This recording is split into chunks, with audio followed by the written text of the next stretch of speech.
do Código Civil, que se converteu no Código Civil no artigo 186, que era o antigo 159 do Código Bevilacqua. Todo aquele que por omissão causar ato ilícito fica obrigado a reparar o dano, inclusive moral, dentro do novo Código Civil. Quer dizer que já existia esse texto também, que foi tirado para a Constituição.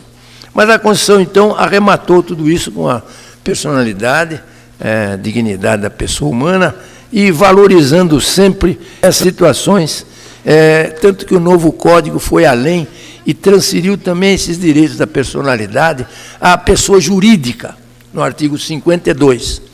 A pessoa jurídica no que couber. Quando ela diz assim, é porque há direitos da personalidade que a pessoa jurídica não pode exercer. Por exemplo, não pode se casar, etc. Graças a Deus. Por isso, mas dissolve-se também. Existem lá as rupturas, existem os divórcios de sócios, que a sociedade se dissolve total ou parcialmente. No fundo, é a mesma coisa. Ela fica doente como humano, ela pode entrar em concordata, pode entrar em falência, de maneira que são situações específicas que brindam essa posição da pessoa jurídica, que tem como direito da personalidade principal, no meu ponto de vista, a sua imagem. É muito importante a imagem na pessoa jurídica, de maneira que é um direito da personalidade. Depois, aliás, antes já existiam modificações, por exemplo, o Código Civil Português, 1867, aquela bomba de foi feito por Visconde de Seabra, não é? Foi um projeto para ser em Portugal e outro no Brasil. Só vingou de Portugal, graças a Deus. Porque ele segue estritamente o Código Francês de 1804, numa situação um pouco apartada do direito romano às vezes, embora os autores todos aqui digam que o nosso direito descende do direito francês. Descende diretamente do direito romano alemão, do Bürgerliches Gesetzbuch, que é o BGB, o Código Civil de 1900, que é o Código Civil alemão, que também já tratava dos parágrafos 12 e 823 dos direitos da personalidade. Mas o Código Português atual, de 66, também trata dos direitos da personalidade. É um código muito bom, especialíssimo Código Português atual, que não tem nele a teoria da imprevisão. Por isso, é mais importante ainda. O Código Civil Suíço, em 1907, também tratou. O Código Civil Italiano, de 42, tem um capítulo especial, no artigo 10, sobre imagem, entre outros dispositivos. E o Código nosso civil brasileiro, que teve essa primazia de colocar no Código os direitos da personalidade. Os direitos da personalidade, é difícil, vocês podem procurar Adriano de Culpes, uma série de autores, vocês não vão, Henrique Dias, vocês não vão encontrar propriamente um conceito de direito da personalidade. É um direito que está integrado na pessoa. Uns autores dizem que o fundamento desse direito, como Adriano de Culpes, que é um positivista, que é um direito da personalidade. O direito da personalidade nasce da lei. Eu discordo dessa posição, porque além de alguns nascerem da lei, outros há que não estão na lei e que são direitos da personalidade. Como, por exemplo, a opção pelo sexo. Houve uma tendência de se colocar essa matéria na legislação, mas o projeto não foi adiante. Mas a opção pelo sexo admitida hoje, inclusive pelos tribunais. E eu entendo que os direitos da personalidade são a essência do ser humano e que nasceram, como diria Santo Agostinho, escritos no coração dos homens. Esse é um direito, direito natural. Não há necessidade de legislação para dizer o que é direito da personalidade. Porque esse direito é mais sentido do que exposto. Ele é um direito que está na pessoa e que existe indiscutivelmente sob a sua égide. O Estado, tão somente, no meu ponto de vista, reconhece os direitos da personalidade. e dá efetividade ao seu exercício, de maneira que, com ações próprias, etc. Porque antigamente não havia propriamente matéria de direito da personalidade tratada no direito privado, era matéria de direito público. Vocês veem já desde os grandes publicistas, né, que era uma matéria dizendo que era a honra, etc., direitos da personalidade. E eles esqueceram-se que o direito da personalidade é muito mais amplo. Ele está em todos nós, vive em toda a nossa atividade pública, privada, e então tem que ser respeitado, e qualquer violação a ele tem que ser objeto de ressarcimento de dano material e moral, e que podem coexistir.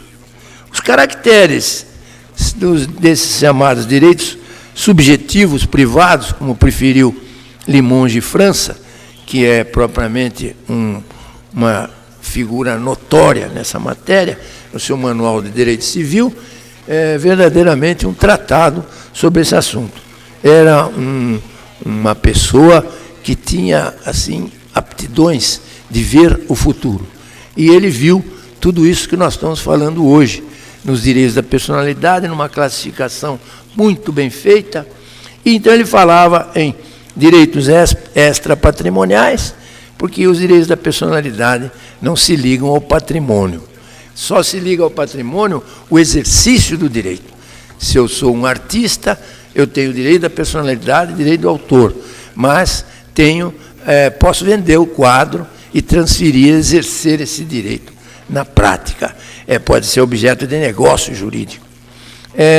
Só fica intocável o direito da personalidade, o direito do autor. Também são originários ou inatos. Essa situação mereceu muita discussão de minha parte na área da advocacia, que exerço há 52 anos. Nem parece mais. Mas, em todo caso, fica aí o beneplácito. Mas esses direitos são inatos, porque nascem com a pessoa. Se estão dentro da pessoa, não podem entrar depois, tem que nascer junto. E nós temos aqui algumas coisas que o próprio artigo do Código, que eu vou ver depois, fala em exceção. Eu não admito exceções no direito da personalidade. Ou ele é ou não é da pessoa. E aí, então, divirjo de uma grande massa de autores, inclusive do mais qualificado, que é Adriano de Cupes.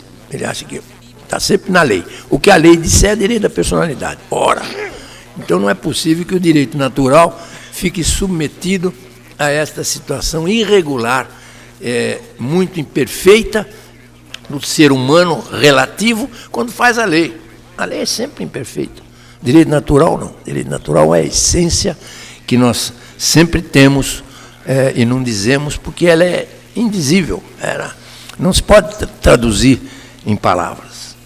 Então, vejam vocês que essa situação, por exemplo, no caso da pensão da mulher, eu discuti isso no Código anterior, em que se falava, existiu na doutrina a possibilidade de que a mulher que recebesse pensão alimentícia tivesse direito da personalidade. Eu nunca admiti isso, porque direitos da personalidade não nascem de contrato. A pessoa se casa, tem direitos, direito à pensão, mas não é um direito à vida como o direito inato que nasce com a pessoa, que existe no tronco familiar, um dependendo do outro, que ainda hoje existe. Se o pai não pode pagar, o filho, ao invés de prender o pai, na minha tese de titular da USP, eu defendi isso, o filho não pode pagar, paga o pai, paga o tio, alguém consanguíneo, responsável pela família, deve pagar. Nunca se prender por causa de dívida, que é coisa que vem de 450 a.C., e que ainda não desapareceu na própria Constituição, que fala em prisão civil por dívida de alimentos. A outra já caiu fora, não existe mais, né? Que é a de depositário infiel. Nunca se falou em locatário infiel, comprador infiel. Era sempre o tal do depositário, que agora, graças a Deus, a minha tese surtiu efeito em metade. Agora só falta tirar a prisão de alimentos. E dizer o seguinte, 976 do Código de Bevilacqua, está repetido no novo, eu não me lembro, o Mário deve ter de cabeça. Não. Que é aquele seguinte, que os parentes consanguíneos próximos devem ser mutuamente alimentos. Então, se eu vou pedir para o pai, não tem, eu peço para o tio, peço para o pai dele, eu movi a primeira ação há 45 anos atrás, e está na revista do Supremo Tribunal, como uma inovação, que eu não movi uma ação contra o pai era rico, mas ele vivia à custa do pai dele, que seria o avô da criança. Eu desisti da ação contra ele, fui contra o avô e eu ganhei a ação, porque os consanguíneos têm responsabilidade pela continuidade da família. Esse é o direito da personalidade. Não um direito que nasce de um contrato, que pode até ser perdido. Por exemplo, se houver mau comportamento do cônjuge, ele, no anterior, perdia o direito a alimentos. Agora ainda tem algum direito de alimentos, o culpado, para sobreviver. E quem paga é o pobre do outro cônjuge inocente. Ao invés do Estado criar uma responsabilidade pública nesse sentido, uma bolsa geral, como faz o americano geralmente. É assim, vejam, a mulher, quer dizer, que tinha direito à pensão, prendia o ex-marido porque estava no contrato de dissolução da sociedade matrimonial. Ou então, porque casou-se com a pessoa. Hoje já não posso falar mais isso, porque foi tudo revogado. O Código Civil diz que todos têm direito a alimentos, e há um artigo geral que diz que os alimentos são irrenunciáveis. Nesse irrenunciáveis, criou o Código uma exceção odiosa, porque criou o direito da personalidade na lei, na tese de Adriano de Cupes, e que não é direito da personalidade, porque nasce num contrato. Qual é a explicação que eu encontro? Ele é inato? Não, ele é contrato. De maneira que eu vejo, eu não sei explicar isso para os meus alunos, nem para os meus amigos. De maneira que os outros que expliquem, que são positivistas, porque está na lei, e acabou. E a lei, nós temos que engolir a lei, sempre engolindo esses textos mal redigidos, que são imperfeitos sempre. Isto é um absurdo. O direito é absoluto ou de exclusão? Erga omnes, vale contra todos. Não tem nenhuma necessidade até de comentários. São intransmissíveis, não podem ser transmitidos. Não pode ser transmitido o direito, assim o exercício do direito, que é outra coisa. Irrenunciáveis, são todos irrenunciáveis. Então, hoje, inclusive, no Código Civil, os direitos entre cônjuges, companheiros e também companheiros homossexuais, todos eles têm direito à pensão, que são considerados pela lei direitos da personalidade, porque estão lá no capítulo dos alimentos e com uma cláusula geral lá, que todos são irrenunciáveis. Se são irrenunciáveis, são direitos da personalidade. Porque nem culpa resolve o problema. Imprescritíveis, não prescrevem jamais. Outra situação que não pode persistir para esses direitos de alimentos, porque os direitos de alimentos eles não podem ser imprescritíveis. Pode a pessoa perder o direito a alimentos, por exemplo, por culpa na separação. Hoje, vamos dizer, no divórcio, teve culpa, perde o direito a alimentos. Como é que eu vou perder por direito, por sentença judicial, um direito da personalidade? É inexplicável. Né? Direito da personalidade, ele é absoluto, é contra todos, ele não pode prescrever jamais. Por exemplo, a memória de um falecido parente pode ser defendida daqui a 200, 300 anos. E eu mesmo, no começo da advocacia, tive um caso nesse sentido de recolher um volume da Enciclopédia Britânica inteiro, porque tinha lá uma inverdade a respeito de um de uma personalidade da história. O trineto entrou com a ação, nós entramos com a ação, pedimos uma cautelar genérica na época, inominada, e retiramos esse livro de circulação, porque tinha lá uma inverdade que atingia a personalidade de um morto, que não era um morto santo. Teve muitos problemas. Era inclusive um nazista, mas ele naquele ponto ele estava certo. Então é aquela história, nós defendemos o que está certo, não o que esteve ou deveria estar certo. Então vejam vocês, o cara assassinou não sei quantas pessoas no Rio, não sei o quê, 1000 e tantas pessoas. O Rio é um riacho que não dá para atravessar a pé. Quer dizer, é uma inverdade fantástica que leva a uma compreensão completamente diferente do fato social. Então vamos começar mais ou menos a falar alguma coisa sobre alguns artigos. Dia 11 a 21, é artigo para chuchu. Então, começa o artigo 11 com essa situação com a qual eu não concordo. Com exceção dos casos previstos em lei, que é o caso, por exemplo, renúncia a alimentos, direitos da personalidade são intransmissíveis e irrenunciáveis. Quer dizer, não pode, para o meu ponto de vista, não pode haver exceção. Ou há ou não há. E aquela situação que eu falei da opção sexual, que é, hoje, um assunto dos tribunais, que está propriamente existindo como um direito da personalidade, de escolha do sexo. A pessoa quer viver de um jeito, quer constituir uma família homossexual, tem direito. E aí, então, a Constituição abarca essas matérias, porque eu defendi a tese e foi subscrita pelo ministro Lewandowski, me citando na época em que ele decidiu sobre o assunto, e ele diz realmente que o artigo 226 da Constituição tem parágrafos, e esses parágrafos não são taxativos. Então não posso dizer que a união homossexual seja defendida analogicamente como união estável, porque não tem nada a ver uma coisa com a outra. É outro instituto jurídico autônomo que tem que figurar num dos parágrafos do 226, que esqueceram de colocar, porque lá não é taxativo. Então o Supremo nada mais fez do que incluir essa matéria. O Superior Tribunal entendeu melhor depois e concedeu a ideia do casamento. Agora está dando por conversão, mas não é conversão, porque não é união estável. Um homem com homem, uma mulher com uma mulher, não é união estável. Isso está definido em lei. Tem que ser uma união homoafetiva que tem uma regulamentação hoje doutrinária e jurisprudencial e que está acatada pelo tribunal, e era um direito da personalidade de escolher o sexo.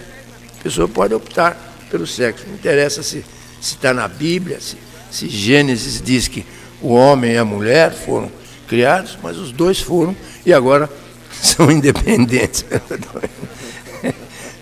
Deus que nos acuda. Como eu digo, eu tenho muitos amigos e clientes homossexuais, mas não sou.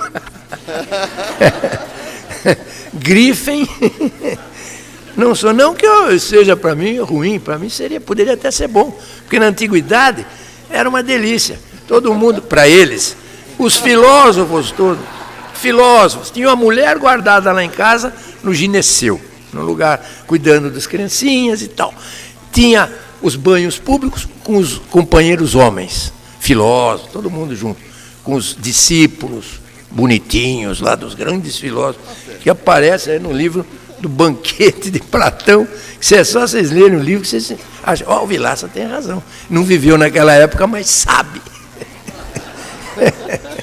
E também tinham concubinas, no plural. Devia ser uma loucura, né? Hoje só mesmo um magnata do petróleo para poder garantir uma família, a subsistência de uma família desse tamanho. Mas era bom, não tinha desemprego, não tinha problema. Um era o rei, tinha o dinheiro e o resto era... Dizem os historiadores, mas porque não viveram lá. Porque em todo lugar houve miséria, sempre vai haver. Porque o ser humano é péssimo. É um grande fazedor de resíduos morais e materiais. Os morais são piores. Então, veja, eu vejo o artigo 12, ameaça ou lesão ao direito. Esse ano mesmo eu tive 2 casos no escritório. É uma situação ilícita, agride o direito da personalidade. Então, você pode entrar com ações no sentido de obstar quando há ameaça ou quando existe lesão para cumprir um pagamento de perdas e danos. Essa ameaça tem que ser exercida por intermédio de uma interpelação, entendo, que é melhor a interpelação, que é menos complicada do que medida cautelar. Interpelação, não uma simples notificação. Pela notificação, dá-se ciência de um fato. Pela interpelação, dá-se ciência do fato e exige-se uma atuação do interpelado, que não deve mais ameaçar ou não deve mais lesar o direito do próximo. Prescrição de 3 anos, né? Então, se há prescrição, também não pode se dizer que esse direito a se defender de ameaça, tal, seja direito de personalidade. Pode ser baseado no direito, mas é prescritivo em 3 anos. E direito da personalidade não pode prescrever. Parágrafo único fala no direito de personalidade do morto. É uma inovação muito interessante do Código, mesmo que alguns outros não têm esse dispositivo. A violação do cadáver, né? E principalmente violação dos túmulos que estão acontecendo hoje. A gente não tem mais nem direito de descansar. Eu estou até querendo ser cremado. Não sei se eu vou ver se existe alguma violação do direito espiritual. Que vem eu sou eclético. Vêm os kardecistas e dizem: o espírito só se desloca do corpo 72 horas antes. Então, eu quero ficar congelado 72 horas para ser cremado depois. Porque aí o espírito já saiu, já está passeando em algum lugar, pode ser no inferno, onde for, está fora da queimação. Mas eles não sofrem com a queimadura, fiquem tranquilos. Porque são espíritos. Mas ele depois não sabe, sai do corpo, não sabe onde ele está. Fica aí pelo menos uns 30 anos vagando, perturbando os outros, etc. Isso não era para falar, porque não tem nada a ver. Mas é um direito de personalidade. É um direito de personalidade post-mortem. O espírito, o romano dizia que o morto continuava vivo até que houvesse a distribuição do patrimônio. Materialistas. Mas, na verdade, vejam vocês que essa situação... essa do morto, pensem bem e tal, porque é um negócio, queima, está queimando, não sente dor. Aí eu perguntei lá num lugar lá especializado sobre se o espírito sofre com gelo. Eu já vou passando a informação, porque você já fica... advogado só pensa em solução prática. Esse negócio de teórico, vai para o céu, vai para o inferno, onde é que é o céu? Dizem que é aqui mesmo. O inferno. E a gente vê que é mesmo. Você fala, minha família tem problema, a outra também tem, nenhuma delas deixa de ter. Se tiver alguma aí que se levante ou cale-se para a vida toda. Então, esse é o artigo 12 do Código. Vamos ver mais alguma coisa. Estaria legitimado o cônjuge, o convivente, que eu acrescento no artigo que não tem, que é o sobrevivo, para que eles possam, então, com parentes em linha colateral até 4º grau, exercer esse direito de defesa do corpo morto. A imagem de alguém que pode ser atacada, nesse caso do exemplo que eu citei, uma pessoa que possa ser atacada depois de morta, e como tendo feito alguma coisa errada em vida, também pode ser defendida, porque a imagem da pessoa é importantíssimo. Este artigo, eu acho que é uma das boas inclusões, não é, Mário? Esse artigo aqui, esse parágrafo único do artigo 12. Parabéns para nós. Para o Ricardão Fius. E artigo 13 fala sobre disposições do próprio corpo. Isso nós já temos algum tempo, doação de órgãos, salvo exigência médica, então já caímos na mão dos médicos, são grandes pessoas. Mas é aquela história, a gente vira uma cobaia. E se pode, se não pode. Quer dizer, a Lei 9.434, de 97, fala da remoção de órgãos e tecidos. Tem que ser sempre gratuita. Isso sempre foi dito também na Constituição. transplante de órgãos, de tratamento. A pessoa pode ceder um órgão duplo, um rim, por exemplo, um pulmão, mas causa trauma físico e é direito da personalidade. Só a pessoa titular do órgão é que pode fazer a cessão. Não pode haver comercialização, que existe atualmente. Falando, compra sangue, compra rim, compra não sei o quê. Bom, não é para falar isso. Isso aí, quem está falando não é o professor, é o advogado. O advogado pode falar o que quiser. Graças a Deus. Na USP nós também não dependemos de mais ninguém, né? Não, que não pode falar que vem o titular massacrar. Agora a gente é titular, eu já aposentado. Você também está quase? Com faixa de bambino? Bene. A Tereza já foi. Querida Tereza Ancona Lopes, a nossa princesinha, ela também já se aposentou, por idade, não é possível. Tão jovem. Palavras da salvação. Aí vem o artigo 14, disposição do próprio corpo, já estava falando. 15, aí no artigo 15, tratamento médico ou intervenção cirúrgica. No tratamento médico, eu vou deixar até um pedacinho para falar sobre isso, que eu dei um parecer sobre essa matéria. Não trouxe meu livro para fazer o marketing, mas fica feito de boca, palavra falada, que é também um direito da personalidade, que é o meu curso de Direito Civil, Teoria Geral do Direito. Tem toda essa matéria lá, bem melhor explicada, porque a gente nunca se lembra daquilo que fez. Tanto que às vezes pega o livro, vamos ver o que eu digo à página tal, porque a gente esquece, ainda mais depois de um curso de 6 anos, 7 volumes, né? Autoplágio. Eu tenho me autoplagiado. Você logo flagelado, porque comigo tudo dá errado.